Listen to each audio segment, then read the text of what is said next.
अगर आप डायबिटीज़ की वजह से सालों से दवा खा रहे हैं या फिर आपको अभी तक डायबिटीज़ ने छुआ तक नहीं है, तो इन दोनों ही लोगों के लिए आज का वीडियो जो है वो इम्पॉर्टेंट है। क्योंकि आज के वीडियो से हम देखेंगे कि किस तरीके से डायबिटीज़ को रिवर्स किया जा सकता है। चुटकियों में कुछ चंद ऐसी छोटी चीज़ें हैं जिसको अगर आप लोग समझ लेते हैं तो आपका डायबिटीज़ रिवर्स होने में काफ़ी मदद मिलेगी। और जो हेल्दी लोग हैं, तंदुरुस्त लोग हैं, वो भी इस वीडियो को अंत तक इसलिए देखें कि ताकि उनको भविष्य में कोई भी प्रकार की जो डायबिटीज़ की जैसी बीमारी है, ऐसे बीमारी ना हो और डायबिटीज़ से वो लोग बचे रहें। क्योंकि एक बार डायबिटीज़ अगर हो गया तो उससे बाहर निकलना काफ़ी मुश्किल है। हम लोग इसको होने के पहले प्रिवेंट ज़रूर कर सकते हैं। तो जो हेल्दी और तंदुरुस्त लोग हैं वो इस वीडियो को ज़रूर देखें। और अगर आप डायबिटीज़ से परेशान हैं तो आप ये मान लीजिए कि ये वीडियो आपकी ज़िंदगी बदल देने वाला है। फर्स्ट हम लोग इसमें थोड़ा सा देखेंगे कि जो आपका दुश्मन है यानी डायबिटीज़ है, तो उसको हमको अगर हराना है तो उसकी आगे की जो चाल है वो क्या है, वो क्या सोचेगा आगे के इसमें, या हम पे वो किस तरीके से हमला करेगा। उस सभी उनके जो हमले के जो टाइप है, इन्हें मधुमेह के जो दुष्परिणाम है या फिर हम उसको बोल सकते हैं साइड इफ़ेक्ट्स जो है डायबिटीज़ के, तो उसके बारे में हम देखेंगे। इसका मतलब ये नहीं है कि आपको डराना, आपको यह मालूम होना बहुत ज़रूरी है कि आपको अगर डायबिटीज़ हो गया है तो आपको इससे और क्या क्या कॉम्प्लिकेशंस हो सकती है। अगर आपने वो कॉम्प्लिकेशन सुनी ही नहीं या आपको वो मैंने डिस्कस नहीं किया आपके साथ में, तो नेचुरली एक चीज़ तो ज़रूर हो जाएगी कि आप इसको इग्नोर करेंगे और आपका जैसा लाइफस्टाइल है, रूटीन है, वो उसी तरीके से चलेगा।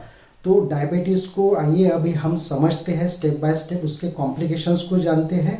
और इसमें मेन जो है कि इसको रिवर्स करने के लिए कौन सी ऐसी सरल चीज़ें हैं कि जो हम लोग अगर अपने लाइफस्टाइल में अपना लें तो इस चीज़ को हम हरा सकते हैं। तो हम इस प्रेजेंटेशन में जो भी देखेंगे तो आप मुझे देखने के बजाय हम लोग ऐसा करते हैं कि इसको स्लाइड प्रेजेंटेशन में लेते हैं ताकि आपको हर चीज़ जो है वो बारीकियाँ जो है वो आपको डिटेल्स जो है हर चीज़ वो आपको समझे। तो हम सबसे पहले क्या करते हैं कि डायबिटीज़ के जो भी हिस्ट्री है यानी किस तरीके से है, वर्ल्ड में क्या है, उससे थोड़ा सा शुरुआत करते हैं। तो आपको पता है कि डायबिटीज़ से सारी दुनिया परेशान है। 2017 में भारत में लगभग 7 करोड़ लोगों को डायबिटीज़ हुआ था और पूरे दुनिया में जो है इनकी संख्या जो है ये 42 करोड़ के ऊपर है। तो ये हो गया वर्ल्ड का। अभी 2030 तक के 10 करोड़ से ज़्यादा लोगों मरीज हो जाएंगे डायबिटीज़ के। तो ये इतनी बुरी तरह से जो है ये पूरे वर्ल्ड में जो पूरे भारतवर्ष में फैलेगा। तो हमारा काम है कि इसके बारे में आपको जन जागृति करवाएं और आपको इसे अच्छी तरीके से समझाएं। सेकंड जो है 80% मरीजों को अपने शुगर पर कोई नियंत्रण नहीं रहता। अभी ये नियंत्रण नहीं रहता, इसका मतलब ये नहीं है कि वो अपने लाइफस्टाइल को लेके सीरियस नहीं है या अपने डायबिटीज़ को लेके सीरियस नहीं है, but the main factor is कि उनको उस चीज़ का एजुकेशन ही नहीं है कि ये हमारे साथ में जो हुआ है डायबिटीज़ ये एक्चुअल में है क्या। अभी ये जब तक आप समझेंगे नहीं तब तक आप इसको नियंत्रण में नहीं रख सकते।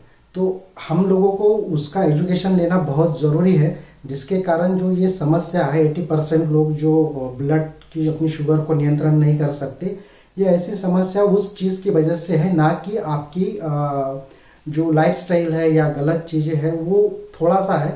और एजुकेशन जो है ये काफ़ी मायने रखता है। देन आपको पता है कि 46% लोग जो होते हैं उनको ये जानकारी ही नहीं होती है कि उनको डायबिटीज़ है।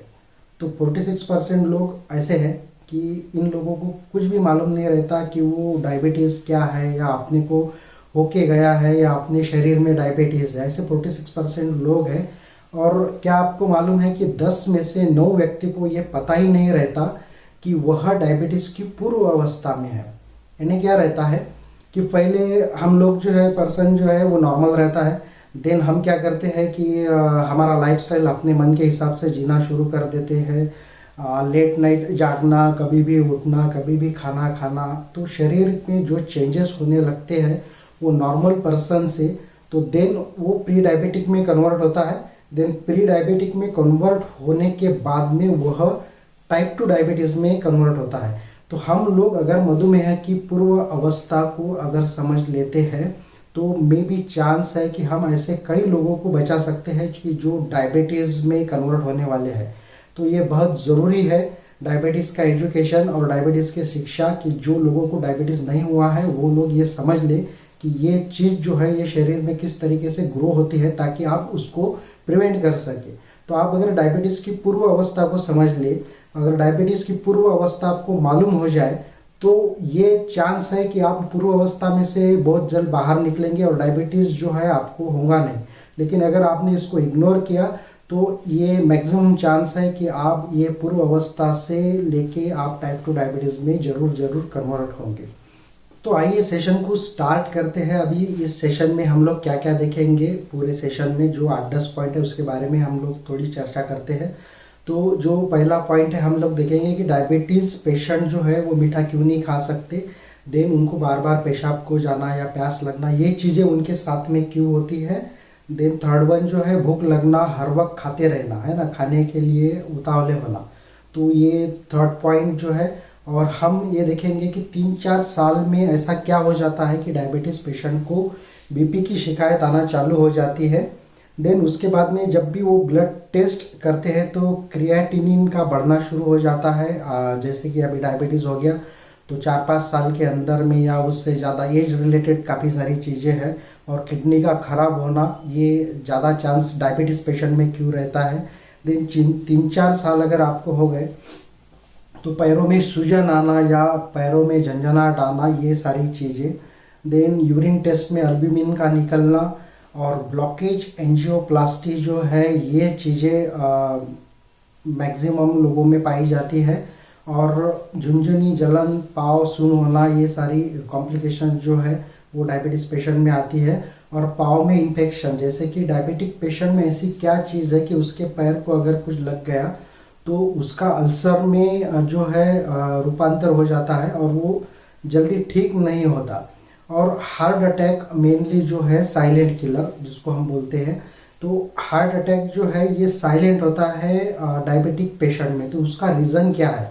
नॉर्मल पेशेंट में जब हार्ट अटैक आता है तो उसको मालूम होता है, लेकिन डायबिटीज़ पेशेंट जो है वो ये चीज़ को समझ नहीं पाता है कि उसको हार्ट अटैक आया है या आके गया है। तो ये सारी चीज़ें हैं। अभी इन सारी चीज़ों का जो भी समाधान है वह जो है वो आपके जीवन शैली में है ना। और हम लोग जो है, हम लोग क्या करते हैं, ये जो जीवन शैली का समाधान हम लोग छोड़ के हम जो इसका समाधान ढूंढते हैं वो कहाँ ढूंढते हैं, मेडिकल स्टोर में, डॉक्टर के पास में। वहाँ क्या है, वहाँ रिलीफ नहीं है, वो रिवर्स नहीं होगा। वो आपकी शर्करा को एक थोड़े से चीज़ दिन के लिए थोड़ा सा आपको रिलीफ देने के लिए थोड़ा सा उसको शुगर लेवल जो है वो कम करता है मेडिसिन की वजह से। तो मेन चीज़ है आपकी जीवन शैली में, जीवन शैली का जो अगर आप सुधार कर सकते हो तो इस चीज़ को आप रिवर्स कर सकते हो। अब नेक्स्ट चीज़ जो है वो है कि आपको आपके शरीर के साथ में थोड़ा सा इंट्रोड्यूस करवाया जाए, क्योंकि आपको खुद ही नहीं पता कि ये जो भगवान ने इतना सुंदर शरीर आपको दिया है ना, तो इस चीज़ का हम लोग किस तरीके से यूज़ करें, या फिर ये बॉडी स्ट्रक्चर क्या है, कैसा बना है, इसको हम लोग कैसे अच्छे रख सकते हैं। तो पहले हम थोड़ा सा बॉडी स्ट्रक्चर को देखेंगे कि आपके बॉडी स्ट्रक्चर में क्या है। तो पहली चीज़ जो है वो है सेल। हमारे बॉडी में जो है, जो हमारा शरीर जो बनता है उसका बेसिक स्ट्रक्चर होता है सेल, और बहुत सारे सेल इकट्ठा होके उसका टिश्यू में कन्वर्ट होता है, और काफ़ी सारे टिश्यू एक साथ बन के उसका ऑर्गन्स में कन्वर्शन होता है, और काफ़ी सारे ऑर्गन्स बन के एक सिस्टम तैयार होती है, रेस्पिरेटरी सिस्टम, लंग सिस्टम, है ना। तो ये सारी सिस्टम तैयार होती है, और ये सारी सिस्टम तैयार होने के बाद में हमारा जो है शरीर जो है, जो भगवान ने दिया है, ये शरीर तैयार होता है। तो ये जो चीज़ें हो गई, ये हो गई हमारे शरीर के बारे में कि ये फॉर्मेशन किस प्रकार है। लेकिन इस शरीर में जब हम लोग जो भी कुछ डालते हैं, जैसे कि कुछ लोग हेल्दी खाते हैं, कुछ लोग नॉन हेल्दी भी खाते हैं, कुछ लोग कचरा अंदर पेट में डालते हैं, तो उसका क्या क्या कन्वर्शन होता है वो भी आपको समझना पड़ेगा। तो अभी हम पाचन तंत्र को थोड़ी शॉर्ट में समझ लेते हैं। तो हमारा जो पाचन तंत्र है वह मेनली क्या है, हम लोगों को जब भी भूख लगती है या खाने की इच्छा होती है तो हमारा पेट जो है एक तरह का स्राव जो है वो सिक्रेट करता है, जिसको हम बोलते हैं हाइड्रोक्लोरिक एसिड। हाइड्रोक्लोरिक एसिड जब भी सिक्रेट होता है तो आदमी को भूख लगती है, उसकी खाने की इच्छा होती है और फिर वो खाना खाता है और खाने का कन्वर्शन जो है वो अलग अलग फॉर्म में एनर्जी में कन्वर्ट होता है। तो पहला जो है, हम लोग अगर प्रोटीन खाते हैं तो प्रोटीन का अमीनो एसिड में कन्वर्ट होता है, फैट या वसा खाते हैं तो उसका फैटी एसिड में कन्वर्शन होता है, और कुछ हम इसके साथ में माइक्रो न्यूट्रिएंट बोल सकते हैं या सूक्ष्म पोषक तत्व बोल सकते हैं, ये भी हम खाते हैं। देन हम कार्बोहाइड्रेट खाते हैं और कार्बोहाइड्रेट का कन्वर्शन जो होता है ग्लूकोज में होता है। तो ये सबसे इम्पॉर्टेंट पॉइंट है डायबिटिक पेशेंट के लिए कि कार्बोहाइड्रेट जो है वो कन्वर्टेड इनटू ग्लूकोज। आप कार्बोहाइड्रेट को जितना रिस्ट्रिक्ट करोगे, जिस तरीके से इसका बैलेंस रखोगे, उस तरीके से आपका ब्लड में का ग्लूकोज का जो लेवल है वो नियंत्रण में रहता है या बढ़ जाता है। तो ये कार्बोहाइड्रेट को आपको थोड़ा सा देखना पड़ेगा। अभी ये तो हो गया पाचन तंत्र। अभी हम देखेंगे कि ये जो पाचन तंत्र से जो हमें एनर्जी मिलती है वो हमारे बॉडी पार्ट में अलग अलग जगहों पे किस तरीके से जाती है। तो ये समझने के लिए हम थोड़ा जो एग्जाम्पल है हम लोग सिंपल वे में लेंगे। तो पहली चीज़ तो आप ये ख्याल में रखो कि जो भी डायबिटिक का सेशन है हम लोग इसको इस तरीके से डिज़ाइन करने की कोशिश किए हैं कि एक नॉर्मल आदमी जो नॉन एजुकेटेड आदमी भी है वो इस चीज़ को समझ सके। सहज और सरलता का इसमें हमने जो डालने का प्रयास किया है ताकि आपको अच्छी तरीके से समझे।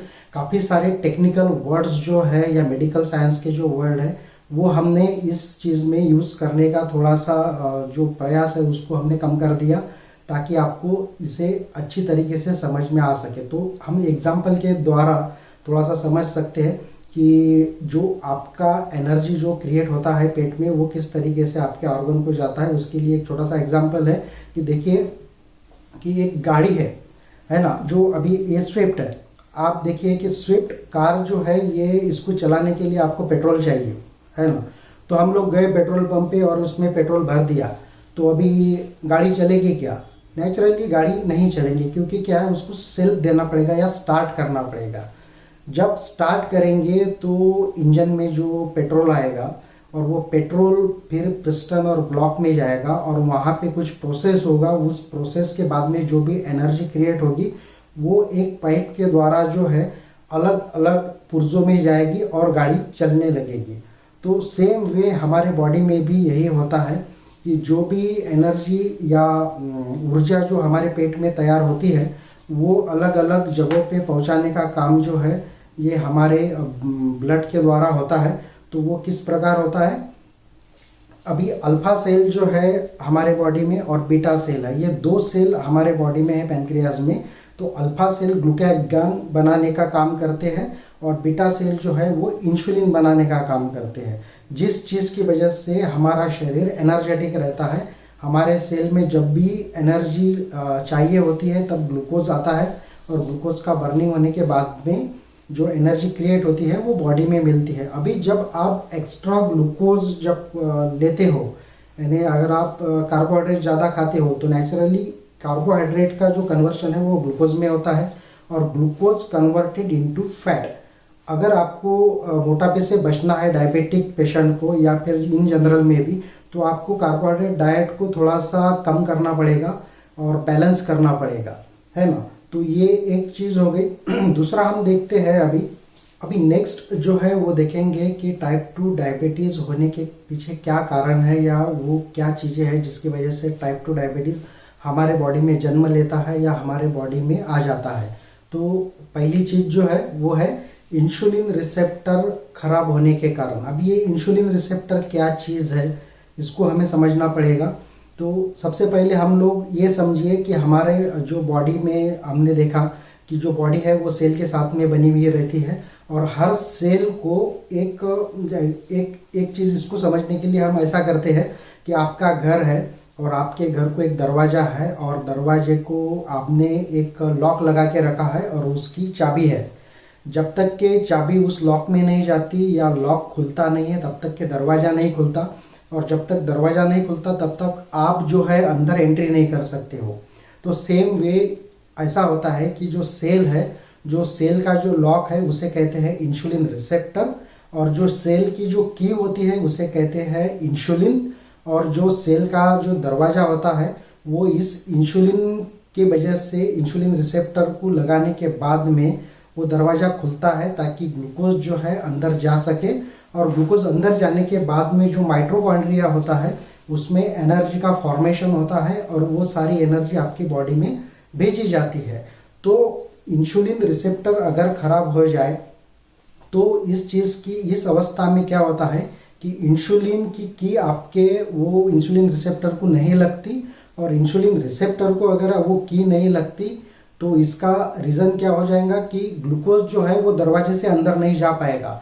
अगर ग्लूकोज दरवाजे से अंदर नहीं गया तो क्या होता है कि वहाँ पे एनर्जी का फॉर्मेशन नहीं होगा, और एनर्जी का फॉर्मेशन नहीं होगा तो आपकी बॉडी जो है वो थका थका महसूस करेंगी।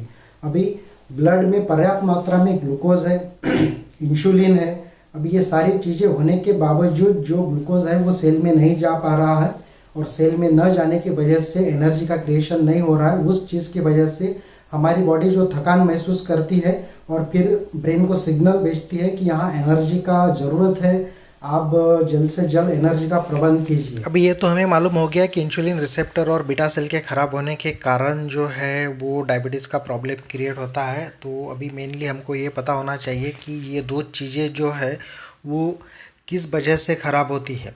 सबसे अहम जो चीज़ है वो है हमारा खान पान। हमारा खान पान अभी ऐसा हो गया है जैसे पुराने ज़माने में जो था वो 2 वक्त बराबर खाते थे, यानी सुबह अगर खाना खा लिया तो डायरेक्ट जो है वो शाम को सूरज ढलने के पहले खाना खाएंगे और फिर रात को सोने के पहले कुछ नहीं खाएंगे।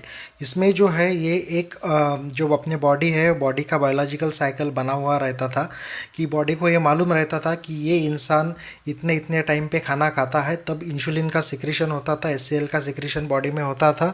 और एक बार जब शाम का बॉडी को मालूम था कि इस वक्त इंसुलिन का सिक्रीशन करना है। अभी क्या हो गया कि जंक फूड, फास्ट फूड जो चीज़ें हमारे यहाँ जो लाइफस्टाइल में ऐड हो गई, उसके कारण ये चीज़ हो गई कि हम लोग जो है सुबह नाश्ता तो कर ही लेते हैं, उसके बाद में जो हमारा खाने का जो टाइम है वो 1-1:30 बजे का है, या फिर कोई कोई लोग 2-2:30 बजे 3 बजे भी खाना खाते हैं।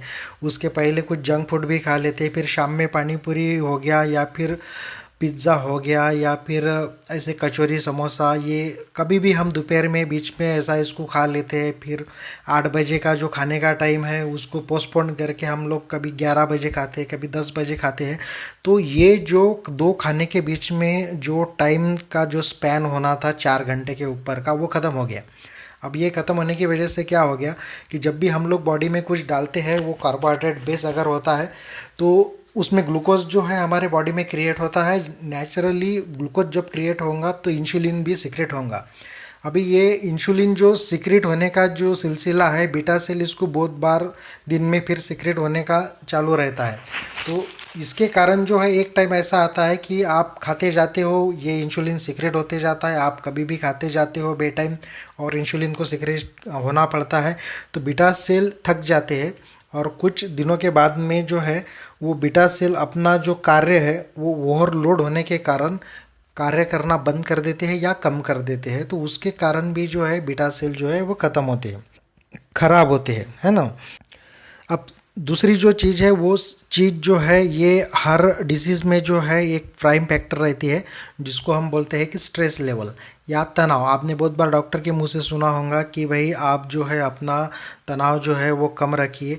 लेकिन अभी हम लोगों का लाइफस्टाइल जो है या हमारा जॉब का जो ओरिएंटेशन है वो इस प्रकार हो गया है, और जो शेड्यूल है जॉब करने का वो पहले के तरीका नहीं रहा कि भाई 11 बजे गए कि 5 बजे वापस आए, और काम भी जो है वो पहले इतना नहीं था। तो अभी इस चीज़ में जो है काफ़ी जो है लोड जो है वर्क का वो लोड जो है बढ़ गया। और दूसरी चीज़ जो है रिलेशनशिप में भी काफ़ी सारी कॉम्प्लिकेशंस आने चालू हो गए, हम लोगों ने उसमें काफ़ी कॉम्प्लिकेशंस करवा के रखे हैं। तो इन सारी चीज़ों का जो अभी जो एनवायरनमेंट जो बना है रिसेंटली, तो उस कारण जो है स्ट्रेस लेवल काफ़ी सारा हाई हो गया। बच्चे का एजुकेशंस है, फिर फ्लैट्स है, उसके लोन्स है, या फिर ऐसे जो हमारी लाइबिलिटी जो हम लोगों ने बढ़ा के रखी है उसके कारण हमारे जो बॉडी पे जो एक तनाव का जो चक्र जो आ गया उसके कारण कई सारे हार्मोन का जो सिक्रीशन है वो बदल गया या हार्मोनल चेंजेस हो गए, वो हम लोग आगे देखेंगे। तो वो एक चीज़ भी है कि जिसके कारण जो है इंसुलिन रिसेप्टर और बीटा सेल खराब होते हैं। थर्ड वन जो है ये है ओबेसिटी और मोटापा। इसका डायरेक्टली इफेक्ट ऐसा होता है कि अगर आदमी काफ़ी सारा ओबेज है तो मे बी इसको चांस है डायबिटिक का। क्यों? क्योंकि जो इंसुलिन रिसेप्टर जो रहते हैं वो दबाव के कारण जो है वो खराब होते हैं। और जो फोर्थ वन जो है वो है मेडिसिन्स या औषधि। हम लोग छोटी छोटी चीज़ों के लिए हमेशा मेडिसिन लेते हैं, कभी क्रोसिन ले लिया, कभी पैरासीटामॉल ले लिया, पेन किलर ले लिया। तो इन चीज़ों की वजह से भी काफ़ी हार्मोनल चेंजेस जो है बॉडी में चेंजेस होते हैं, क्योंकि बाहर की चीज़ हमारे बॉडी में एंटर होती है। और उसके बाद में जो है वो है जेनेटिक। अगर आपके घर में किसी को है तो चांस है कि आपको भी उसका थोड़ा बहुत आने का जो है वो चांस रहता है। और ये जो है आखिरी का जो लाइफस्टाइल, जो रहन सहन जो है हमारा अभी कुछ भी ठीक से नहीं हो रहा, क्योंकि वर्क फ्रॉम होम है। जो कैलोरीज इन हो रहा है, कैलोरीज बर्निंग का जो रेशो है एकदम से ज़ीरो हो गया। तो जितना खाना पेट में जा रहा है तो उसके लिए कोई वर्क भी नहीं हो रहा कि कैलोरीज जो है वो बर्निंग थोड़ा सा हो जाए। और हमेशा मोबाइल पे रहना, हमेशा फेसबुक पे रहना, हमेशा सोशल मीडिया के कॉन्टैक्ट्स में रहना, उसके कारण जो है हमारा जो बॉडी का पूरा स्ट्रक्चर जो है वो बदल गया। तो ये एक चीज़ है जिसके कारण जो इंसुलिन रिसेप्टर और बीटा सेल जो है ये ख़राब होते हैं। अगर हम लोग ये 6-7 चीज़ें हैं, इसको अगर हम लोग कंट्रोल करेंगे या उसको थोड़ा सा कंट्रोलिंग में रखेंगे तो चांस है कि हमारा जो डायबिटीज़ का जो प्रॉब्लम है वो आए ही ना, या फिर अगर आया है तो उसको हम लोग जल्द से जल्द थोड़ा सा रिवर्स कर सकते हैं। तो अभी हम देखते हैं कि बीटा सेल की कार्य क्षमता जो है वो क्यों कम होती है, वो उसके क्या क्या रीज़न है। तो सबसे पहला रीज़न जो है वो है इंसुलिन रेजिस्टेंस। अभी मान लीजिए कि जब भी आप डॉक्टर के पास में जाते हैं, जब आपको डायबिटीज़ होता है या आपका शुगर जो है हाई होता है, तो डॉक्टर सबसे पहले एक ही चीज़ करेगा कि आपको मेटफॉर्मिन या ऐसी कोई गोली है जिसकी वजह से आपका शुगर कंट्रोल हो, तो वो आपको दिया जाएगा और आपका जो शुगर है वो उस गोली की वजह से नॉर्मल रेंज में रहेगा। लेकिन इसमें एक चीज़ है कि सिर्फ शुगर का नॉर्मल रहना ही हेल्दी नहीं है ना। डायबिटीज़ में हम लोग शुगर पे फोकस करते हैं, लेकिन मेन जो दूसरा रीज़न है वो है इंसुलिन रेजिस्टेंस, यानी जो इंसुलिन की सेंसिटिविटी जो बॉडी ने ख़त्म कर दी आपके खान पान की वजह से। अभी इंसुलिन सेंसिटिविटी किस तरीके से बढ़ाए इसके ऊपर भी हमको देखना चाहिए था, क्योंकि इंसुलिन सेंसिटिविटी जो है वो सबसे इम्पॉर्टेंट चैप्टर है डायबिटिक में। अगर इसको हम लोग ठीक कर सके तो जो ब्लड का जो शुगर का जो लेवल है वो ऑटोमेटिकली थोड़ा सा कम होना शुरू हो जाता है। तो इंसुलिन रेजिस्टेंस किस तरीके से होता है और ये क्या है, इसको हम थोड़ा सा समझ लेते हैं। अभी मान लीजिए कि आप मॉल में गए हो और मॉल का जो सेल लगे हुआ है और वहाँ का दरवाज़ा ठीक ठाक काम कर रहा है, तो क्या होता है कि काफ़ी सारे लोग जो है अंदर जा रहे हैं, बाहर जा रहे हैं। तो ये जो प्रोसेस चल रहा है इसके कारण जो दरवाज़ा है वहाँ पे, या जो पैसेज है दरवाजे के सामने का, वहाँ पे बहुत सारा भीड़ नहीं है। और बहुत सारा भीड़ न होने की वजह से लोग आसानी से अंदर बाहर कर रहे हैं। लेकिन क्या होता है कि अगर दरवाज़ा ख़राब हो जाए तो आने वाले लोग जो है वो क्या हो जाएगा कि दरवाजे के पास में ज़्यादा भीड़ कर देंगे, क्योंकि जो भी वहाँ पे खड़े हैं उनको अंदर जाने के लिए कुछ एक्सेस नहीं है, क्योंकि दरवाज़ा ख़राब है। अब दरवाज़ा ख़राब होने की वजह से वो भी वहाँ रुका पड़ा है, उसके बाजू में का भी वहीं है और जो आने वाले हैं वो भी सब लोग वहीं पे है। तो सेम रीज़न होता है जब भी इंसुलिन रिसेप्टर ख़राब होते हैं या इंसुलिन की प्रॉपरली काम नहीं करती तो ग्लूकोज अंदर नहीं जाता। वो दरवाज़ा ख़राब होने की वजह से इंसुलिन का जो स्तर है बॉडी में बढ़ता ही जाता है।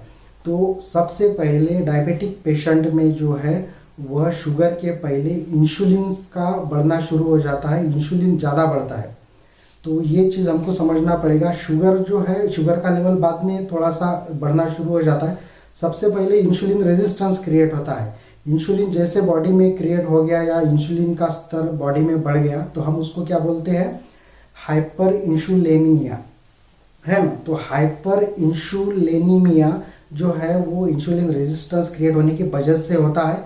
और यह मेन कारण है बहुत सारी चीज़ों का, टाइप 2 डायबिटीज़, ओबेसिटी, कैंसर, लो एचडीएल, क्रोनिक इन्फ्लेशन और हाइपरटेंशन, है ना। तो ये सारी चीज़ें जो है वो इंसुलिन का स्तर बढ़ने की वजह से होती है, और क्रोनिक इन्फ्लामेशन जो है वो भी इस चीज़ की वजह से होता है। अभी नैसर्गिक चिकित्सा में एक बेसिक सिद्धांत यही है कि जब भी हमारे शरीर में इन्फ्लेशन बढ़ेगा या सूजन बढ़ेगी तो हमारे शरीर में जो है कोई ना कोई चीज़ जन्म लेगी।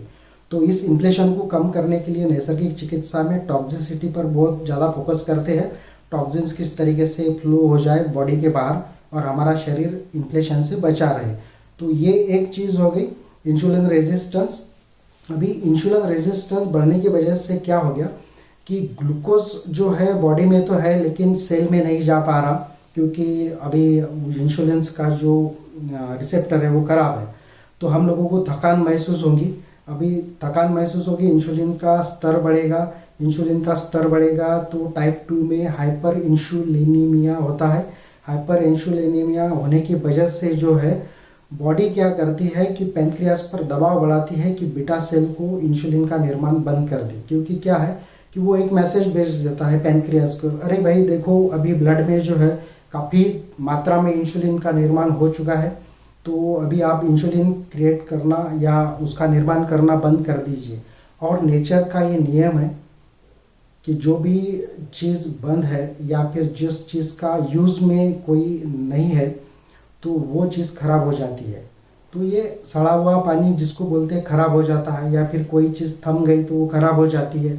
तो उसी तरह जब पैनक्रियास पर दबाव बढ़ता है बीटा सेल के ऊपर कि इंसुलिन का निर्माण बंद कर दीजिए, तो वो फेज में ऐसा होता है कि बीटा सेल्स जो है वो इंसुलिन बंद कर देते हैं। जैसे ही बंद कर देते हैं तो वो खराब होना शुरू हो जाते हैं, क्योंकि उनको कोई काम नहीं रहता, और फिर आपको इंसुलिन की मात्रा देना शुरू हो जाता है, क्योंकि इंसुलिन का निर्माण बंद होना शुरू हो जाता है। तो ये एक महत्वपूर्ण चीज़ है। जो हेल्दी लोग हैं वो भी इस चीज़ को समझिए कि डायबिटिक पेशेंट में जो है इंसुलिन रेजिस्टेंस जो बढ़ता है, तो सबसे पहले इंसुलिन का लेवल जो है वो बॉडी में बढ़ता है, जिसके कारण फिर ये बाकी सारी चीज़ें या कॉम्प्लिकेशंस होते हैं। डायबिटीज़ जो है लोग इसको इतना खतरनाक क्यों मानते हैं, तो हम लोग थोड़ा सा डाटा देख ले। डाटा दिखाने का मतलब ये नहीं है कि आपको डराना, आपको एक एक्चुअल में इसके बारे में थोड़ा सा पता होना चाहिए। हर 5 सेकंड में नए डायबिटिक पेशेंट का निदान होता है, और हर 10 सेकंड में एक अभागी व्यक्ति की मृत्यु का कारण डायबिटीज़ है। हर 30 सेकंड में एक आदमी का पाँव काटा जाता है, और जितने भी 70% किडनी ट्रांसप्लांट होते हैं उसका रीज़न भी डायबिटीज़ है। दिल के दौरे या फिर पैरालिसिस का अधिकांश कारण जो है वो डायबिटिक है। तो आप सोच सकते हो कि ये जो सेशन है ये सुनना कितना इम्पॉर्टेंट है। जब तक आप इसके बारे में जानोगे नहीं, ये इस तरीके से स्प्रेड हो रहा है पूरे वर्ल्ड में कि इसमें सेकंड का जो है वो डिफरेंस है, आपने देखा होगा। तो इसके कारण ये करोड़ों पेशेंट जो है डायबिटिक के होते जा रहे हैं, और उससे भी ज़्यादा पेशेंट जो है वो प्री डायबिटिक के होते जा रहे हैं। अगर हम इस सेशन को प्रमोट करने के बाद में प्री डायबिटिक लोगों को भी अगर डायबिटिक होने से बचा सकते हैं तो ये एक बहुत बड़ी उपलब्धि होगी हमारे लिए। तो इतनी सारी चीज़ें जो है डायबिटिक की वजह से होती है, तो मेनली ये क्यों होती है, तो हम लोग आइए बात करते हैं डायबिटीज़ कॉम्प्लिकेशंस की, यानी डायबिटीज़ के जो भी कॉम्प्लिकेशंस है उसके बारे में बात करते हैं। पहली जो चीज़ है, यह डायबिटीज़ जो है वो आदमी की क्रियाशीलता को ही ख़त्म नहीं करता है, तो उसके बुद्धिमत्ता पर भी वो काफ़ी तरीके से प्रभाव डालता है। आपने कई लोगों को देखा होगा, या जो डायबिटिक पर्सन है उन्होंने एक्सपीरियंस खुद ने किया होगा कि बहुत बार क्या होता है कि उनका एफिशिएंसी बहुत ज़्यादा होता है काम करने का। अभी कोई व्यक्ति बैंक में है या कोई सर्विस में है, उसका पहले एफिशिएंसी इतना अच्छा था कि वह 1 घंटे में काफ़ी अच्छा काम करने लगता था, लेकिन डायबिटीज़ उसको होने की वजह से जो भी ऑफिस का या उसका जो बैंक का या बाकी चीज़ों का जो स्ट्रेस बढ़ गया, उसकी वजह से जो इंसुलिन रेजिस्टेंस हो गया, तो उस चीज़ की वजह से उसका एनर्जी लेवल डाउन हो गया, और वो प्री डायबिटिक में से डायबिटिक में कन्वर्ट होना जब शुरू हो गया तो उसको थकान महसूस होने लगी। अभी जो 1 घंटे में वो काम करने वाला था, वही काम को उसको वहाँ 2 घंटे लग रहे, बाद में कुछ सालों बाद में उसको 3 घंटे लग रहे, और इस चीज़ का जो इफ़ेक्ट है वो ऐसा होता है कि फिर बॉस आता है, फिर बॉस उसके काम के बारे में उससे बात करता है और कहता है कि भाई आप ये क्या कर रहे हो, आपको इतना भी नहीं आता है ना। तो ये जो सारी चीज़ें उसके साथ में होती है, तो बहुत सारे ऐसे लोग हैं जो डायबिटिक के प्रभाव में आने के बाद में उन्होंने जॉब छोड़ दिया या वीआरएस ले लिया। अभी ब्रेन जो है वो एक प्राइम जो इम्पोर्टेंट ऑर्गन है ना, जिसको डिसीजन लेना पड़ता है हर वक्त। अगर यहाँ पे अगर इंसुलिन का अगर कंडीशन रहता है या हार्ट के ऊपर इंसुलिन का कंडीशन रहता है, तो अगर उसको 2 मिनट भी अगर ग्लूकोज नहीं मिला तो उसका वर्किंग जो है वो बंद हो जाएगा, आदमी कोमा में जा सकता है। इसलिए जब शरीर जब बनाया गया तब कुछ चीज़ों में जो है वो इंसुलिन का जो कंडीशन है वो निकाल दिया गया, जैसे कि ब्लड हो गया या फिर हार्ट हो गया या न्यूरॉन्स हो गए, ब्रेन हो गए, स्पर्म हो गए। ये जो सारी चीज़ें हैं ये इंसुलिन इंडिपेंडेंट है, यानी यहाँ पे ग्लूकोज को जाने के लिए जो है वो इंसुलिन का ज़रूरत नहीं है। वो डायरेक्टली जो ग्लूकोज है इन ऑर्गन तक के ऑटोमेटिकली वो ले सकते हैं विदाउट इंसुलिन। तो आप फिर भी मीठा खाना बंद नहीं करते तो क्या हो जाएगा कि जो ब्लड में जो ग्लूकोज इतनी मात्रा में बढ़ रहा है वो इन चीज़ों को जो है वो डैमेज करना शुरू कर देगा। कि ब्लड या रक्त जो है उसमें क्या क्या रहता है। जो ब्लड होता है हमारा, ये glucose plus protein plus amino acid के सरी का एक गैर एंजाइम ग्लाइकोजन होता है, एक चिपचिपा पदार्थ होता है। अभी आप मान लीजिए कि 5 लीटर रक्त में आपको 5 ग्राम यानी 1 चम्मच की आवश्यकता होती है।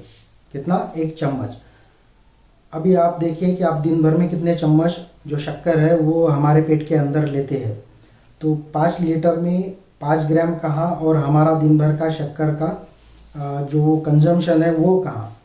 अभी आप देखो कि आप जब भी शादी में जाते हो तो जो सबसे ज़्यादा भीड़ जो होती है वो होती है मीठे जो खाना रखे हुआ रहता है, रसगुल्ला है ना जो हो गया, या फिर रसमलाई हो गया। तो सबसे ज़्यादा वहाँ पे जो लोग रहते हैं वो डायबिटिक वाले रहते हैं, क्योंकि उनको मना किया हुआ रहता है कि नहीं खाना नहीं खाना। तो वो क्या करेंगे कि उनको लगेगा कि नहीं, ये हमको रेस्ट्रिक्शन दे रहे तो ये पहले खाना है। तो ये बच्चों के सरीका रहता है, जिस चीज़ का हम लोग रेस्ट्रिक्शन देते हैं वो चीज़ खाने का ज़्यादा इच्छा होती है। तो डायबिटिक पेशेंट जो है वो शादी में जाते हैं तो कुछ नहीं खाते, लेकिन कुछ लोग जो है अगर 2 गुलाब जाम भी अगर आपने कंज्यूम कर लिए तो आप सोचिए कि कहाँ 5 ग्राम या 1 चम्मच, आपने कितना चम्मच शक्कर जो है वो बॉडी में डाल दिया। अभी आप ये इसलिए खाते हो कि आपको डायबिटीज़ का एजुकेशन नहीं है, या आपको डायबिटीज़ के बारे में पता ही नहीं था कि ये अगर इतनी चम्मच मात्रा में शक्कर बॉडी में जाने के बाद में क्या गुल खिलाएगी। अगर ये आपको पता रहता था तो आप उसको हाथ ही नहीं लगाते थे। इसलिए डायबिटीज़ का एजुकेशन जो है डायबिटिक पेशेंट को होना बहुत ज़रूरी है, और इसी कारण से आप डायबिटीज़ को कंट्रोल कर सकते हैं, शुगर को थोड़ा सा कंट्रोल कर सकते हो। दूसरा जो है वो जो मार्केटिंग पर्सन होते हैं, हम लोग क्या करते हैं कि एक चाय पीते हैं। भाई मैं शुगर कुछ नहीं खाता, बस सुबह आधी कप चाय लेता हूँ, फिर शाम को एक चाय लेता हूँ, फिर दिन में ऐसे 2-3 बार चाय लेता हूँ, मैं शुगर को हाथ नहीं लगाता। अब मुझे बताइए कि 5 ग्राम या 1 चम्मच शुगर और ये आपके जो 8-10 कप चाय है इसमें से कितना आपके बॉडी में शुगर जाता है। तो ये शुगर कंजम्पशन जो है जब तक कम नहीं होता तब तक जो कॉम्प्लिकेशंस है वो कम नहीं होते। तो आपको इस पार्ट को अच्छे से समझना है कि जो हमारे ब्लड में शुगर जाता है वो जाने के बाद में क्या करता है, और इसको अगर हमको रोकना है तो क्या क्या करना पड़ेगा।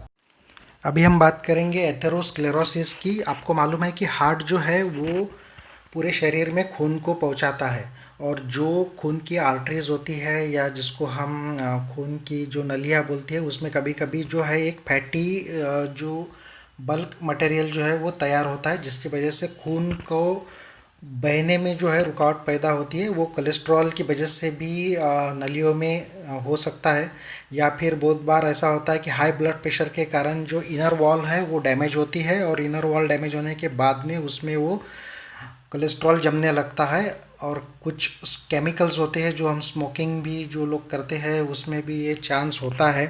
तो ब्लड क्लॉट जब इसमें तैयार होता है, ये ब्रस्ट होने के बाद में तो पूरा का पूरा जो है आर्टरीज जो है ब्लॉक होता है, और उस कारण जो है कई बार चांस बढ़ जाता है हार्ट अटैक का। और अगर ये चीज़ सेम ब्रेन में हो गई तो इसको हम लोग जो है वो स्ट्रोक बोलते हैं। तो ये जो चीज़ है ये हमें समझना होगा कि इस चीज़ में जो है हाई ब्लड प्रेशर के कारण जो इनर वॉल डैमेज होते हैं, तो उसमें जो ये चीज़ सारी जमना शुरू हो जाती है, उसके कारण जो है ये फैटी मटेरियल जो है ये भी वहाँ पे डिपॉजिट होने लगता है। और जब भी खून का प्रवाह जब बढ़ जाता है, जब वो ब्रस्ट हो जाता है तो उसमें क्लॉट आ जाता है। यहाँ तक हम लोगों को मालूम है। लेकिन अभी हाई ब्लड प्रेशर जो है ये क्यों होता है? हाई ब्लड प्रेशर इसलिए होता है कि जो भी हमारे खून की नलियाँ है, इसमें क्या है, हमारा खून जो है इधर उधर जाते रहता है। तो इसमें अभी ग्लूकोज है, अभी ग्लूकोज होने के कारण वो थिक है, अभी थिक है इसका मतलब वो गाढ़ा है।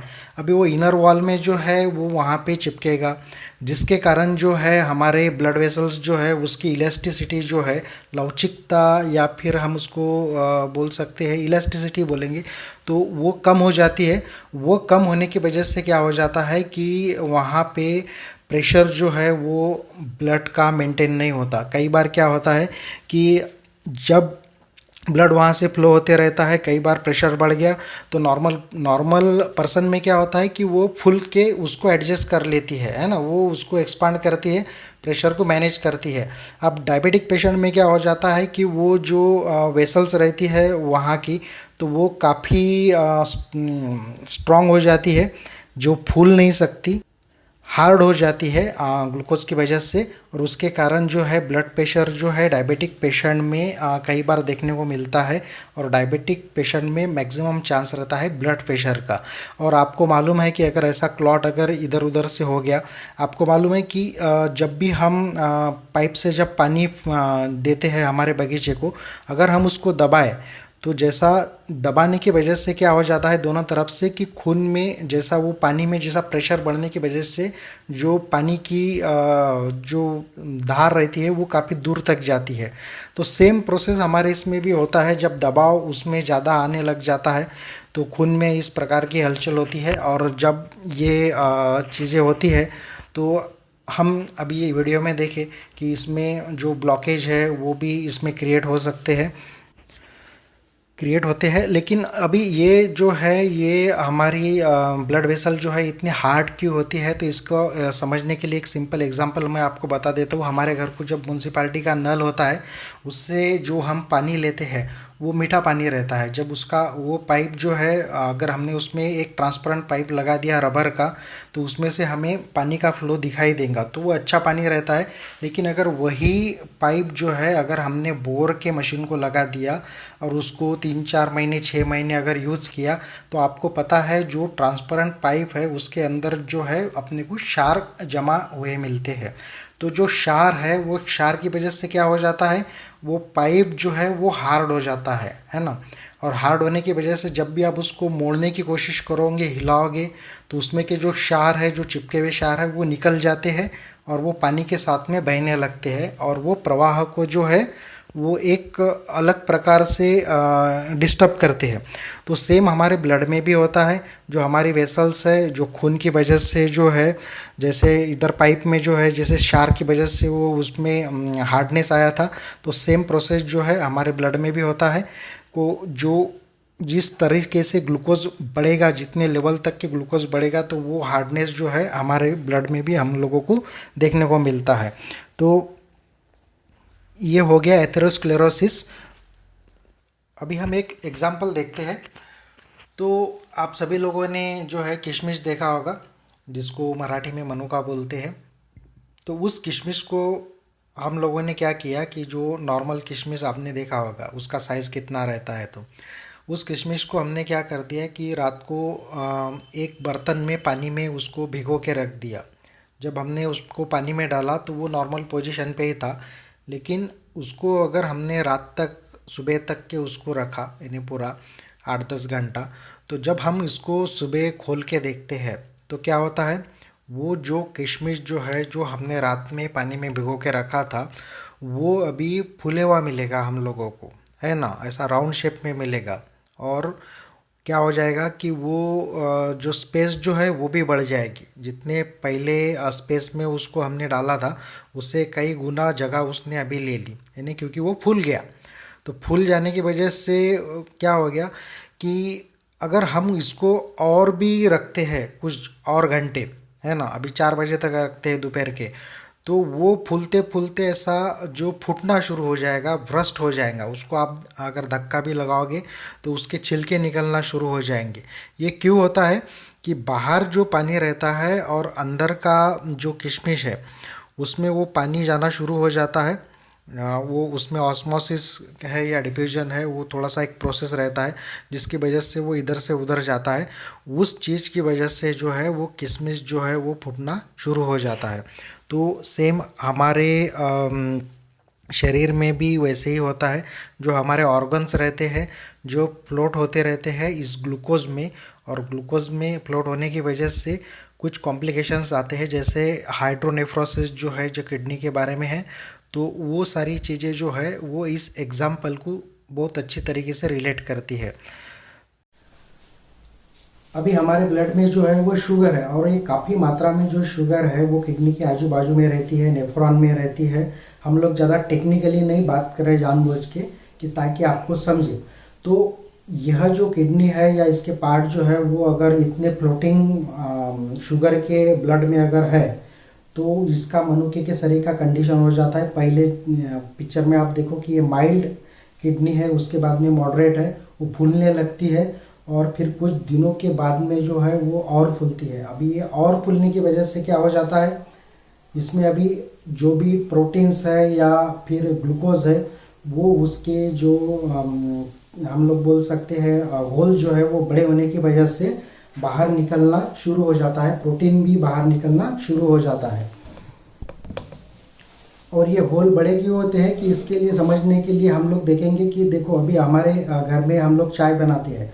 जब भी हम चाय बनाते हैं तो जो हमारी जो छाननी रहती है तो उसके ऊपर हम लोग जब चाय उससे फिल्टर करते हैं तो पहली बार क्या करते हैं, बहुत सारे लोग जो है उसको ऐसा दबाते हैं उस चाय की पत्ती को, ताकि जो उसमें जो भी चाय है वो अपने कप में आके गिरे। अभी सेम ब्लड में भी वही कंडीशन होती है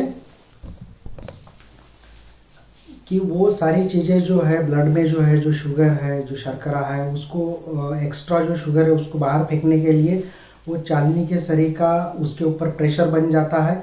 और जिस टाइप में उसके साथ में फिर प्रोटीन भी आ गया, फिर बाकी के जो चीज़ें हैं वो भी आ गई, वह बार बार बार बार प्रेशर देने की वजह से क्या हो जाता है, आपने देखा होगा कि उसको जो चाय की छानने की जो चालनी रहती है उसको कुछ दिनों के बाद में उसके होल बड़े हो जाते हैं, और बहुत दिनों के बाद में हमें कभी कभी चाय के साथ में चाय की पत्ती भी दिखती है ना। तो वो क्यों होता है कि प्रेशर बढ़ने की वजह से उसके जो छेद है वो बड़े हो गए, और जो चाय है वो उसके साथ में नीचे आ गई। तो सेम कंडीशन हमारी किडनी में भी होता है कि प्रेशर बढ़ने की वजह से जो उसके होल है वो बड़े हो जाते हैं, और जो इसेंशियल नॉन इसेंशियल जो भी सारी चीज़ें हैं वो फ्लो होने लगती है, और उसमें से कुछ चीज़ों की डेफिशिएंसी हमारे बॉडी में होती है। अभी हम बात करेंगे पेरिफेरल न्यूरोपैथी की, है ना। जो हमारे नर्व सेल है, जो नर्व सेल है वो हमारे बॉडी में जो भी है, अभी पैर के देखिए या फिर हाथ के देखिए, तो ये नर्व सेल भी हमारे ब्लड में ही रहते हैं। और ब्लड में क्या है, बहुत सारा शुगर है, और बहुत सारा शुगर होने की वजह से क्या होता है कि जो भी इसके ऊपर जो कवरिंग होती है वो कवरिंग जो है वो खराब हो जाती है। अभी आपने देखा होगा आपके घर में इलेक्ट्रिसिटी है, इलेक्ट्रिसिटी के जो वायर है वो एक दूसरे को टच ना हो, या उनका जो ट्रांसमिशन जो है वो अच्छा रहे, शॉर्ट ना हो, उसके लिए उसके ऊपर एक शीट रहती है। अगर वो शीट निकल गई या ख़राब हो गई और वो एक दूसरे को टच हो गए तो क्या हो जाएगा कि प्रॉपरली जो है वो मैसेजिंग जो है वो प्रॉपरली नहीं होगा। तो सेम कंडीशन हमारे बॉडी में भी होती है। आपने देखा होगा कि कई डायबिटिक पेशेंट में जो है, जब कभी कभी तो हमने ये भी देखा है कि जब लोग वो सुबह घूमने जाते हैं तो उस घूमने वाले आदमी की एक आध बार चप्पल निकल जाती है तो उसे पता नहीं चलता, फिर हमको बोलना पड़ता है कि सर आपकी चप्पल निकल गई। अभी ये क्यों होता है, क्योंकि उसके पैर में कोई सेंसेशन नहीं है। अभी सेंसेशन क्यों नहीं है, तो पाव सुन होने की जो प्रक्रिया है वो क्यों होती है, क्योंकि नर्व सेल जो है वो शुगर की वजह से ख़राब हो जाते हैं और ख़राब होने की वजह से वहाँ से मैसेजिंग डिलीवर्ड नहीं होता आपके ब्रेन को। अभी ये भी एक पार्ट हो गया। दूसरा जो चीज़ है हम ये देखेंगे कि जो अल्सर है, जैसे कि हमने बहुत बार सुना है कि भाई डायबिटिक पेशेंट का जो जख्म है वो भरता नहीं है, अभी वो क्यों नहीं भरता, तो उस चीज़ को समझने के लिए हमने थोड़ा सा एक सिंपल एग्जांपल देखेंगे। अभी मान लीजिए कि ये हॉल है, इस हॉल में हमारा सेशन चल रहा है और सेशन चलने की वजह से काफ़ी सारे लोग उसको अच्छी तरीके से सुन रहे हैं। और ये सुनते वक्त क्या हो गया कि यहाँ पे एक मोबाइल जामर बैठे हुआ है, जिसकी वजह से आप कॉल नहीं कर सकते बाहर के लोगों को और बाहर का कॉल आपको नहीं आ सकता। इन्हें क्या हो गया कि कम्युनिकेशन पूरा बंद हो गया। अभी जो दरवाज़ा है वो एक ही दरवाज़ा है। अभी आप ऐसा समझिए कि वहाँ आग लग गई। अभी आग लग गई और आग लगने की वजह से हम लोग अंदर फंसे हुए हैं और हमारा जो मोबाइल है वो बंद है, क्योंकि वहाँ पे जामर लगे हुआ है, क्योंकि ट्रांसमिशन अभी होगा नहीं। तो इस कंडीशन में क्या होगा कि हम लोग जो फायर ब्रिगेड है उसको कॉल नहीं कर सकेंगे। जब कॉल नहीं कर सकेंगे तो वो वहाँ पे पहुँचेगी नहीं, वो वहाँ पे पहुँचेगी नहीं तो फिर आग कौन बुझाएगा, तो फिर वो वैसे ही रहती है। तो सेम हमारे पैर में भी होता है। जब भी पैर को जख्म होती है तो क्या हो जाएगा कि नॉर्मल पर्सन में क्या होता है कि जब भी जख्म होती है तो क्या है कि वहाँ के जो सेल है या वहाँ के जो नर्व है वो एक मैसेज ब्रेन को ट्रांसमिट करती है या मैसेज ब्रेन को भेजती है कि यहाँ पे जख्म हो गया, अब इमीडिएटली यहाँ पे WBCs भेजिए या फिर एक प्रोटेक्शन वॉल हम यहाँ पे भेजिए या फिर यहाँ पे कुछ कीजिए। तो ब्रेन इमीडिएट क्या करेगा कि RBCs को या फिर जो अपने ब्लड में जो भी चीज़ें हैं क्लॉट करने वाली, उसको बोलेगा कि आप वहाँ जाओ, वहाँ पे इन्फेक्शन हो गया, वहाँ पे देखिए, तो वो कर देगा और फिर जख्म नॉर्मल पर्सन का ठीक हो जाएगा। लेकिन डायबिटिक पेशेंट में क्या हो रहा है कि जो अनहेल्दी नर्व सेल होती है, जिसका जो शीट जो है उसके ऊपर का कवरिंग जो है वो निकले हुआ रहता है, तो डायबिटिक पेशेंट को अगर जख्म हो गई तो वहाँ से मैसेज जो है वो ब्रेन को जाता नहीं कि भाई यहाँ पैर में कुछ तो भी गड़बड़ हो गई।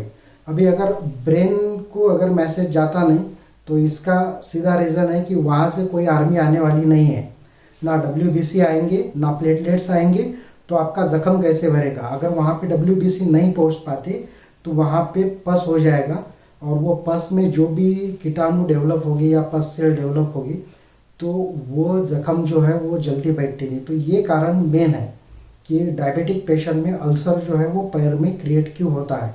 तो हम लोगों को ये सारी चीज़ों को थोड़ा सा ख्याल में रखना पड़ेगा, समझना पड़ेगा। आँखों में भी ऐसी कंडीशन होती है कि जो भी रेटिना है आपका, जो जिससे हम लोग पिक्चर डेवलप करते हैं या आँखें पिक्चर डेवलप करती है और ब्रेन को इमेज भेजती है, तो वहाँ पे जो भी छोटे छोटे जो माइक्रोवेन्स है, वो माइक्रोवेन्स या ब्लड वेसल जो है उसमें क्या हो जाता है कि ये जो शुगर है, ये शुगर की वजह से क्लॉट होना शुरू हो जाता है, स्पॉट आना चालू हो जाता है और ये इसके कारण में जो ब्रेन है वो अच्छे से इमेज डेवलप नहीं कर पाता, क्योंकि आँखों से कोई भी सिग्नल वहाँ पे प्रॉपर नहीं आता और फिर वो नहीं आने की वजह से जो है वो आँखें ये गेस नहीं कर पाती कि सामने क्या है, और इसको हम बोलते हैं कि आँखें खराब हो गई या फिर आँखों में जैसा खून दिखने लग जाता है ना।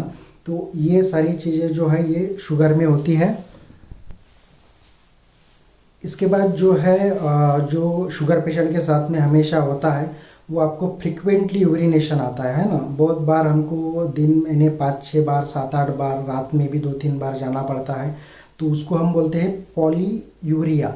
अब ये पॉलीयूरिया जो है ये कंडीशन क्यों आता है, जो हमने किडनी का देखा है ना कि इसको जो शुगर में जो भी कुछ है या फिर ब्लड में जो शुगर है या उसको बाहर निकालना होता है तो यूरिन बार बार हमको जाना पड़ता है, वो प्रेशर जो है किडनी पे डेवलप होता है और इसकी वजह से जो है हम लोगों के बॉडी में जो वाटर का बैलेंस होता है वो बिगड़ जाता है। तो ये चीज़ होने की वजह से हमें एक्सेसिव जो है प्यास जो है काफ़ी सारी लगती है, जिसको हम बोलते हैं पॉलीडेप्सिया। तो पॉलीडेप्सिया जो है उसकी वजह से हम लोग बार बार पानी पीते रहते हैं और ये पॉलीफेजिया जो है, जो एक्सेसिव हंगर या जो भूख लगती है डायबिटिक पेशेंट को है ना, हमेशा खाने का उसका मन करता है, तो वो क्यों होता है, जो हमने देखा कि इंसुलिन रिसेप्टर जो खराब होता है उस चीज़ के कारण जो सेल में जो एनर्जी क्रिएट होना चाहिए वो होता नहीं, क्योंकि ग्लूकोज अंदर पहुंचता नहीं। अभी ग्लूकोज अंदर पहुंचता नहीं तो ब्रेन को जो मैसेज आता है कि एनर्जी का काम है, अभी तक ग्लूकोज आया नहीं तो भेजिए। तो उस चीज़ को देख के फिर क्या करता है, ब्रेन पेट को ऑर्डर देता है कि भाई कुछ तो भी क्रिएट करो एनर्जी और वहाँ पे भेजना है। तो पेट जो है हाइड्रोक्लोरिक एसिड जो है HCl जो है वो सिक्रेट करता है, देन हमको फिर से भूख लगती है। तो ये डायबिटिक पेशेंट में जो चक्र है ये चालू रहता है। और इनवॉलेंटरी वेट लॉस जो है वो डायबिटिक पेशेंट में होता है। तो ये तो सारी चीज़ें जो है ये हो गई। अभी मेन चीज़ जो है ये तो भाई आपने बता दिया, आपने हमको डरा दिया है ना। तो जो शॉर्ट में जो हम लोग बोलेंगे, तो इस चीज़ को हम लोग अभी नियंत्रण में किस तरीके से लाए उसके बारे में हम लोग बात करेंगे।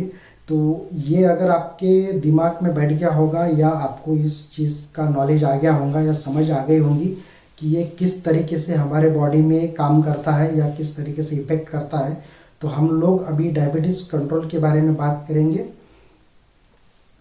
सबसे पहली चीज़ जो है नॉन डायबिटिक और डायबिटिक पेशेंट के लिए वो यह है कि इस टेस्ट को समझ लीजिए। इस टेस्ट का नाम है HbA1c। अभी जब भी आप किसी डायबिटिक या डायबिटोलॉजिस्ट के पास में जाएंगे या किसी डॉक्टर के पास में जाएंगे, तो वो डॉक्टर अगर अच्छा होगा टेक्निकली, उसको नॉलेज अगर अच्छा होगा या वो पेशेंट का भला चाहता होगा, तो वह तुरंत HbA1c का टेस्ट करवाएगा। या नहीं होगा तो फिर वो क्या बोलेगा कि आपका फास्टिंग और पोस्ट मील जो है वो पहले देख लो। बहुत बार ऐसा हो गया कि जो भी हमने पेशेंट अभी तक के देखे हैं हमारे ईशान हर्बल के माध्यम से, जो भी हमने सेमिनार लिए, वहाँ पे कुछ पेशेंट ऐसे आए कि जिनका जो ब्लड का रिपोर्ट है वो जो है 180 के आसपास या 200 के आसपास गया, 180 तक के गया। तो उसको फिर वहाँ के डॉक्टर ने बोल दिया कि आपको जो है दवाई लेनी पड़ेगी, ये मेटफॉर्मिन लीजिए और ये आपको शुरू करना है। तो पेशेंट घबरा गए। तो ऐसे कंडीशन में क्या होता है कि जब आपने कुछ 2-3 दिन पहले बहुत सारा मीठा खा लिया या कल रात को आपने 3-4 प्लेट रसमलाई खा ली और नेक्स्ट डे जब आपको कुछ हो गया या काम गिर गया, तो आप क्या करते हो कि चेक करने जाते हो। फिर डॉक्टर बोलते हैं कि आप ब्लड चेक कीजिए। ब्लड चेक करने के बाद में जो शुगर लेवल है वो आपका हाई निकल जाता है। तो इसका मतलब ये नहीं है कि आपको शुगर है, लेकिन इसके बारे में कोई किसी को बताता नहीं, क्योंकि सब तरीके से अभी इसमें हम डिटेल में नहीं जाएंगे, सब बिजनेस का पार्ट है लोगों के लिए। तो HbA1c का टेस्ट अगर वो डॉक्टर अच्छा है तो वो करवाएगा, नहीं तो फिर वो बोलेगा कि ठीक है आपको जो है ये शुगर हो गई है। तो आप क्या करो, अभी जो नॉन डायबिटिक पेशेंट है वो डायबिटीज़ में कैसे किस तरीके से कन्वर्ट किया जाता है या किस तरीके से कन्वर्ट होता है। अभी मान लीजिए कि एक पर्सन मेरे पास में आया जो नॉन डायबिटिक था, मीठा खाने की वजह से उसका जो शुगर लेवल है वो एकदम ज़्यादा निकल गया और उसको एक गोली देना चालू कर दिया। तो क्या हो जाएगा कि वो नेचुरली, वो तो डायबिटिक है ही नहीं, अब उसको गोली दे दिया तो क्या होगा कि उसका जो शुगर लेवल है वो एकदम से कम हो जाएगा। अभी शुगर लेवल एकदम से कम हो गया तो दिन में क्या होता कि फिर उसको चक्कर आना चालू हो जाते हैं। फिर चक्कर आना चालू हो जाएगा तो फिर वो दूसरे दिन डॉक्टर के पास में जाएगा कि डॉक्टर साहब देखिए, मुझे आपने कल गोली दी, उसके बावजूद भी मुझे चक्कर आ गए। अभी मेन चक्कर जो है या उसको थकान जो है वो क्यों आई, क्योंकि उसका शुगर लेवल कम हो गया। फिर डॉक्टर क्या बोलेगा कि नहीं नहीं ठीक है, आप ऐसा कर लीजिए कि ये जो दवाई मैं आपको लिख के देता हूँ, ये 3-4 दवाई आप चालू रखिए और आप अभी मत बताइए। कब बताइए, जब आपको कभी प्रॉब्लम क्रिएट हो जाएगा तब आप मेरे पास आइए, प्रॉब्लम क्रिएट होने के बाद में, या फिर तब हम आपकी चिकित्सा करेंगे, फिर हम आपको देखेंगे। तो बेचारा जो भी पर्सन है वो पर्सन क्या करता है कि यहाँ पे थोड़ा सा मेंटेलिटी और बिगड़ जाता है पूरे परिवार का। ये डायबिटीज़ जो है ये बहुत अलग चीज़ है। जिस पर्सन को डायबिटिक निकल गया उसको मालूम है, जब भी वो क्लिनिक में टेस्ट करता है या डायबिटिक निकलता है, उसके बाद में वो घर जाने के लिए सीधा घर नहीं जाता, वो कैंटीन पे बैठेगा, एक दोस्त को फ़ोन लगाएगा, अरे यार शुगर लेवल काफ़ी बढ़ गया, ऐसा ऐसा चीज़ मेरे साथ में हो गया। घर में आएगा, घर में आने के बाद में बीवी को नहीं बताएगा, फिर टेंशन में रहेगा, है ना। अगर वह यंग पर्सन है तो ठीक है, अगर कोई बुज़ुर्ग है या कोई बड़े एज वाले, ओल्ड एज वाले अगर पर्सन है, तो वहाँ 2 चीज़ें होती है। पहली चीज़ कौन सी, अगर उन्होंने घर पे बता दिया कि भाई मुझे डायबिटिक है, तो घर के बहू और बच्चे ठीक है तो ठीक है, नहीं तो वो फिर सोचेंगे अरे यार अभी इनका खर्चा बढ़ गया, है ना, तो इनका कौन करेगा। तो बैलेंस बिगड़ जाता है डायबिटिक की वजह से, लोगों की थिंकिंग बदल जाती है डायबिटिक की वजह से। तो ये सारी चीज़ें होंगी। और जो हेल्दी पर्सन है, अगर उसने HbA1c ये जो टेस्ट है ये करवा लिया, तो इस टेस्ट की वजह से, या फिर जो डायबिटिक पर्सन है वो हर 3 महीने के बाद में इस टेस्ट को करवाए। इस टेस्ट में ऐसा है कि इसमें 3 महीने का हमारे ब्लड में का जो RBCs जो है उसको चेक करते हैं और एक पॉइंट निकालते हैं, नॉर्मल पॉइंट और नॉर्मल, प्री डायबिटिक और डायबिटिक। अगर ये सारी चीज़ें अगर आपको समझ में आ गई, अभी आपका शुगर लेवल समझो 150 के ऊपर निकला, 140 निकला, तो आपने क्या करना, HbA1c कर लेना। HbA1c करने के बाद में क्या हो जाएगा कि आपको मालूम हो जाएगा कि आपका जो है वो बिलो 5 है, यानी आप नॉन डायबिटिक में है। अगर आपने कर लिया, फिर आपको मालूम हो जाएगा कि आप प्री डायबिटिक में हैं, तो चलो एटलीस्ट वो भी अच्छा है। अगर आप प्री डायबिटिक में भी निकलते हो तो आप डायबिटीज़ होने से तो बच जाते हो। आप अभी से उसको नियंत्रण में करने की कोशिश करते हो और सारी चीज़ें जो है वो लाइफस्टाइल या फिर डाइट, वो उसमें आप प्रॉम्प्ट हो जाते हो। तो ये एक अच्छी चीज़ है, ये हमेशा आप ख्याल रखिए इस टेस्ट को। HbA1c हमेशा करवाना चाहिए, 3 महीने बाद करवाना चाहिए डायबिटिक पेशेंट को। नॉन डायबिटिक पर्सन एक बार करवा लीजिए, 6 महीने बाद, 3 महीने बाद, 4 महीने बाद, जब भी आपको ज़रूरत होती है। अभी नेक्स्ट वन जो है वो है एक्सरसाइज, है ना। एक्सरसाइज में आपको एकदम जिम में जाने की ज़रूरत नहीं है या बहुत सारा बड़ा वर्कआउट करने की ज़रूरत नहीं है। सिंपल है, आप हफ्ते में 5 बार 6 बार सुबह मॉर्निंग वॉक कीजिए 45 मिनट्स, है ना, 45 मिनट्स कीजिए, और वो भी सूरज निकलने के पहले। क्योंकि सूरज निकलने के बाद में क्या हो जाता है, बहुत बार लोग शाम में भी घूमते हैं या फिर बाद में भी घूमते हैं। मॉर्निंग में जो भी आपके बॉडी में जो लीवर है, वो जो ग्लूकोज है वो जो स्टोर किया हुआ रहता है वो ब्लड में जो है वो छोड़ देता है। अगर आप मॉर्निंग वॉक करते हैं तो क्या होता है कि जो ग्लूकोज है आपके बॉडी में एक्सेस या फैट के स्वरूप में जो बने हुआ है, तो उसको जो कंज्यूम करने का जो प्रक्रिया है वो चालू हो जाता है सुबह। तो अगर वो आपने यूटिलाइज कर दिया ब्लड में आने के पहले, तो वैसे ही आपका जो ब्लड है उसमें शुगर की मात्रा जो है वो कम हो जाएगी। और सेकंड जो चीज़ है, आपको योगा करना चाहिए। अभी पैनक्रियाज के लिए बहुत सारे जो अच्छे जो योगा है हमारे इंडियन कल्चर में, वो काफ़ी अच्छा है। तो कोई एक्सरसाइज करे ना करे, योगा करने से काफ़ी फ़ायदा होता है। और दूसरा जो मेन रीज़न है योगा करने का, जिसमें मेडिटेशन जो फैक्टर है ना, जो मेडिटेशन जो चीज़ है, तो मेडिटेशन की वजह से आप तनाव मुक्त रहते हैं। और तनाव मुक्त रहने की वजह से क्या होता है वो हम आगे तो देखेंगे, लेकिन इसकी वजह से जो है आप काफ़ी अच्छा रिलीफ पाएंगे। तो योगा हो गया। अभी योगा के बाद में हम लोग देखेंगे कि जो पोषक तत्व हमारे बॉडी में रहते हैं, तो डायबिटीज़ पेशेंट में क्या होता है कि ये पोषक तत्व अपने सिस्टम से बाहर हो जाते हैं। तो उसमें सबसे मेन जो है इम्पॉर्टेंट जो है वो कौन सा है, बी कॉम्प्लेक्स। तो बी कॉम्प्लेक्स ऐसा है कि इंसुलिन जो अपने बॉडी में रहता है, तो इंसुलिन के प्रति जो सेंसिटिविटी जो बढ़ाने का काम करता है वो विटामिन बी कॉम्प्लेक्स करता है। तो आपको ये ख्याल रखना पड़ेगा कि आप सारी चीज़ें जब करते हो उसके साथ साथ में आप कुछ अच्छे न्यूट्रिशन सप्लीमेंट जो है वो भी आप ले सकते हो।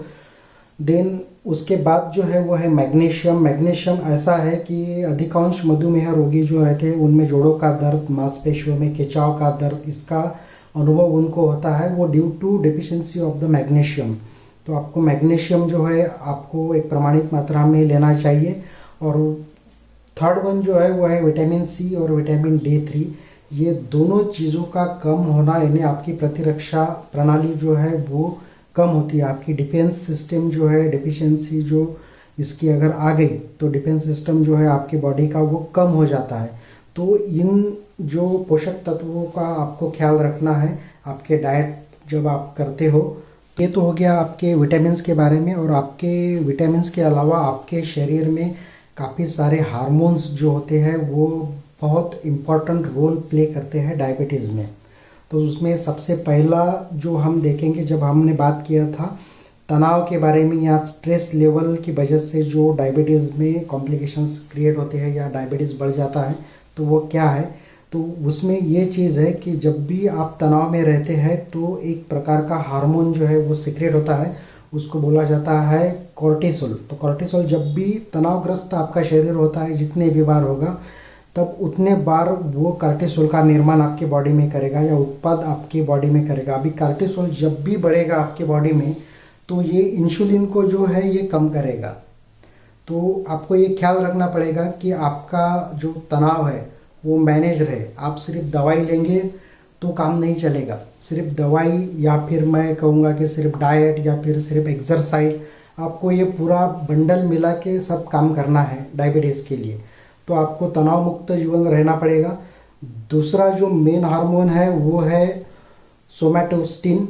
तो ये जो चीज़ है ये अपने पैनक्रियाज को बोलती है कि आप इंसुलिन का उत्पाद जो है वो कम रखें। तो ये इंसुलिन का उत्पाद अगर कम हो गया तो इंसुलिन कम होना मतलब क्या है कि ब्लड में शुगर का बढ़ना। अगर ब्लड में शुगर बढ़ गया तो सारी चीज़ें उलट पुलट। तो ये दो हार्मोन्स जो है, ये दो हार्मोन जो है ये मेन रोल प्ले करते हैं डायबिटीज़ में। अभी उचित खान पान जो है वो क्या है डायबिटीज़ के लोगों के लिए, तो इसमें क्या करें और क्या ना करें। बहुत बार क्या होता है कि हम लोग ये भ्रम में रहते हैं कि भाई हम लोग तो गुड़ खाते हैं, शक्कर नहीं खाते। लेकिन आप लोगों को शायद पता नहीं होगा कि गुड़ का भाव जो है वो काफ़ी महंगा है और शक्कर जो है थोड़ा सा सस्ता है। तो इसकी वजह से क्या होता है कि जब भी गुड़ बनता है तो बहुत बार काफ़ी सारे लोग जो है उसमें वो शक्कर डालते हैं गुड़ बनाने की प्रक्रिया में। अल्टीमेटली आप समझते हैं कि आप गुड़ खा रहे हो लेकिन आपके पेट में जा रही होती है शक्कर। तो गुड़, शक्कर और शहद से बने पदार्थ जो है इनको आप सेवन ना करें। और जो दूसरी चीज़ है वो क्या है कि नॉनवेज जो है या मटन जो है या मछली है इसका सेवन ना करें, क्योंकि ये आपके लिए अच्छा नहीं है। मछली आप खा सकते हैं, बाकी ये दो चीज़ें जो है चिकन और मटन, तो ये चीज़ें ना खाएं। इसकी वजह से आपको कॉम्प्लिकेशन हो सकता है। कुछ मीठे फल होते हैं जो शुगर का फास्ट में आपके ब्लड में शुगर बढ़ाते हैं, उस मीठे फलों का आप सेवन ना करें। वो हम लोग डाइट प्लान में बताते हैं कि कौन कौन सी चीज़ें रहती है उसको ना खाएं। जो बेकरी आइटम है उसको भी ना खाएं। और इसमें अभी जो डेयरी प्रोडक्ट है जैसा कि दूध हो गया, दही हो गया, घी हो गया, है ना, देसी गाय का घी और दूध आप ले सकते हो। आप एक छाछ का या जिसको ताक बोलते हैं उसका आप सेवन भी कर सकते हो। और आप दूध जो है या डेयरी प्रोडक्ट है हम इसलिए वर्ज्य कहते हैं क्योंकि क्या है कि आपने देखा होगा कि डायबिटिक जो बीमारी है वो किससे रिलेटेड है, हार्मोन से। हार्मोन का इम्बैलेंस जो होता है, जब हमने अभी थोड़ी देर पहले भी बात किया, तो ये दूध दही जो डेयरी प्रोडक्ट है ये भी एक प्राणी से निकले हुए क्या है, हार्मोन है। अभी हार्मोन और हार्मोन की लड़ाई अगर चल रही है और उसमें ये आ गया तो क्या हो जाएगा कि कॉम्प्लिकेशंस क्रिएट हो जाएगा। उस कॉम्प्लिकेशंस को हमें दूर रखना है। तो जो डेयरी प्रोडक्ट है उसका अगर हम लोग सेवन नहीं करते हैं तो काफ़ी अच्छा है हमारे लिए। अभी क्या क्या करें, अभी जो खाने में जो है आप जो कच्चे फल और सब्जी जो है, नट है, बीज है ना, तो ये भी आप खा सकते हैं। जो पौधे आधारित आहार जो इसको हम बोल सकते हैं, अगर जिनको कच्चा नहीं पाता है तो वो उसको पका के, थोड़ा सा सब्जियां पका के या स्टीम पे उसको रख के उसको भी आप खा सकते हो। या रसाहार जो है उसको आप ले सकते हो। जो नेचुरोपैथ में रसाहार का ज़्यादा महत्व है तो वो भी आप ले सकते हो। देन सलाद का ज़्यादा से ज़्यादा आप सेवन कीजिए जब भी आप खाना खाने बैठिए। तो एक प्लेट जो है, एक प्लेट आप सलाद का भी ले सकते हैं और उसके बाद में आप खाना खा सकते हैं। इसके लिए आप डॉक्टर विश्वरूप राय चौधरी का जो डाइट प्लान है, जो DIP डाइट है, वो भी काफ़ी लोगों के लिए मददगार साबित हुआ है। तो आप उसका लिंक जाके आप देख सकते हो, वो भी काफ़ी अच्छी चीज़ है। देन फाइबर जो है वो फाइबर इंटेक्ट आपके बॉडी में आपको बढ़ाना पड़ेगा। अभी फाइबर का मेन रोल क्या होता है कि फाइबर जब भी आपके पेट में रहेगा बाकी चीज़ों के साथ में, तो क्या हो जाएगा कि उसको पचाने के लिए टाइम लगेगा। अभी जब टाइम ज़्यादा लगेगा तो जितना ज़्यादा फाइबर आपके पेट में होगा तो उतना ज़्यादा टाइम आपको लगेगा, और जितनी देरी होगी उतना ही शुगर का लेवल जो है आपका बेहतर रहेगा। क्योंकि पचने को अगर टाइम लग रहा है तो इसका मतलब है कि बॉडी धीरे धीरे धीरे धीरे आपके ब्लड में शुगर का लेवल बढ़ा रही। तो आपको फाइबर इंटेक जो है वो ज़्यादा से ज़्यादा करना चाहिए।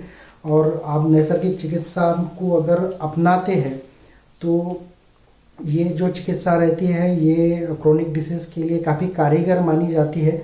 कि ये आपका जो भी ये प्रॉब्लम्स रहते हैं क्रोनिक वाले, तो उस चीज़ को पूरे जड़ से निकालने के लिए इनका काम रहता है।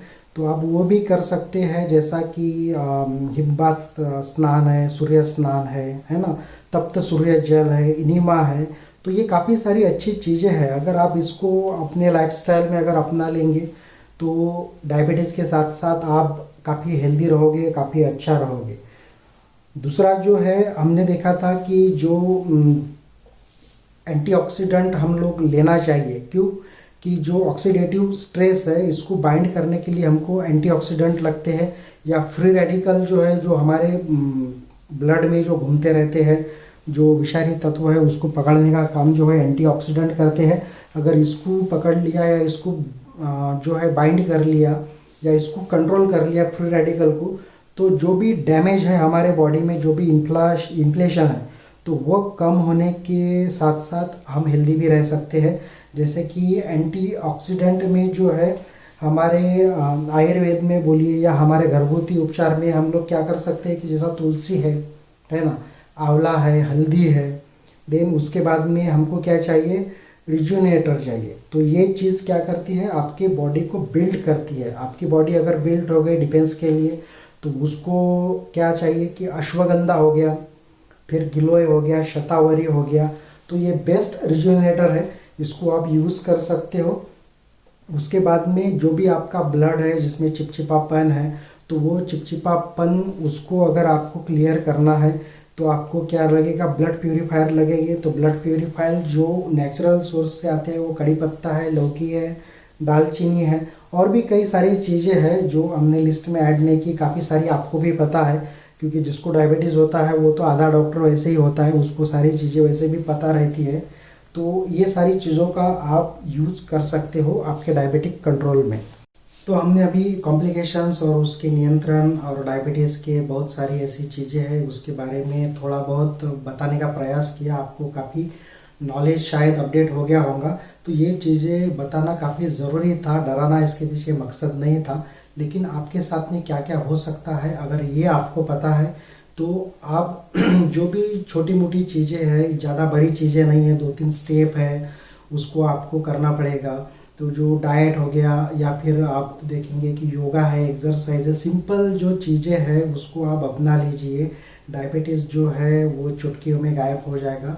और अगर डायबिटीज़ को अगर आपको रिवर्स करना है तो आपको ये जो चीज़ें हैं इसको करना ही पड़ेगा।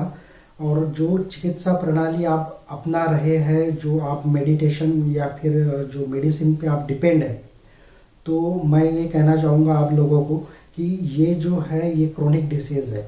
एलोपैथी जो है वो काफ़ी अच्छा है, मैं उसको ये ना नहीं कह रहा, लेकिन मेरा ये मानना है कि एलोपैथी जो है वह एक इन्फेक्शन होने पर जितना अच्छा काम कर सकती है, जैसा वायरल का इन्फेक्शन हो गया, अभी इमीडिएट आपको चाहिए, तो एलोपैथी जो है वो बेस्ट है।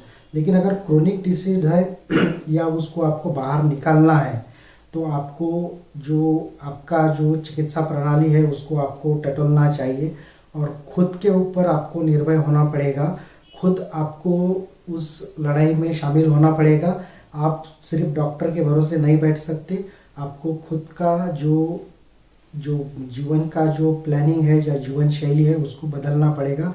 तब जाके डायबिटीज़ शरीर की बड़ी चीज़ जो है वो छोटी लगने रहेगी, और आप जो भी नॉन डायबिटिक पर्सन है वह नॉन डायबिटिक ही रहेंगे। उम्मीद है कि यह जो वीडियो है यह देखने के बाद में आप लोग कल से जो है आपकी जीवन शैली में काफ़ी अच्छा सुधार लाएंगे और अच्छा एक हेल्दी लाइफस्टाइल अपनाएंगे।